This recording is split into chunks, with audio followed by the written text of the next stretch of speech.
ஒரு சிறுமியை பார்த்து ஒருத்தனுக்கு இந்த காம எண்ணம் ஏற்படுதுன்னா ஏன்னு நம்ம யோசிச்சு பார்த்தோமா? யோசிச்சு பாருங்க. நம்ம நாட்டுல என்ன இல்லை, என்ன பிரச்சனை?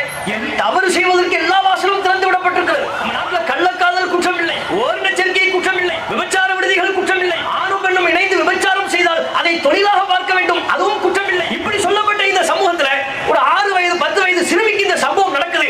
அந்த சிறுமியை பார்த்து அவனுக்கு அந்த எண்ணம் வருதுன்னா என்ன காரணம்?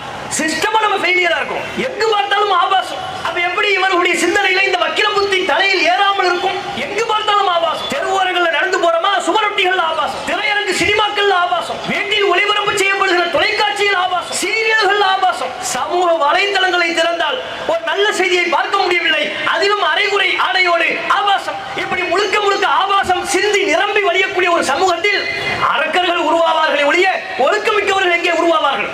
ஒரு பக்கம் ஆபாசம், இன்னொரு பக்கம் சினிமா. ஆபாசத்தை தூண்டக்கூடிய சினிமா, இதுல பெரும்பங்கு சினிமாவுக்கு இருக்கு. பெண்ணை விரட்டி விரட்டி காதலிக்கிறது தான் ஹீரோயிசம். முன்னாலேலாம் எம்ஜிஆர் சிவாஜி காலத்திலாம் காதல்ங்கிறது 40 வயசுல.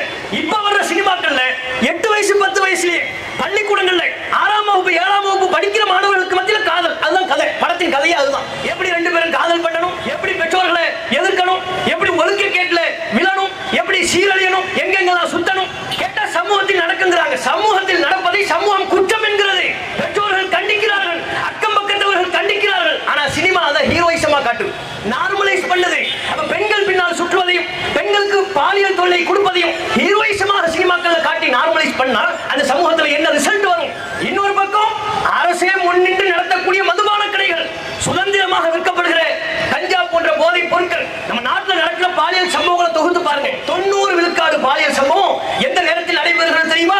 அந்த பாலியல் கூட்டத்தில் ஈடுபட்டவர்கள் போதைப் பொருளை உட்கொண்ட நிலையில் ஒண்ணு கஞ்சா சாப்பிட்டிருப்பாங்க, இல்ல மது குடிச்சிருப்பாங்க. இந்த நிலையில தான்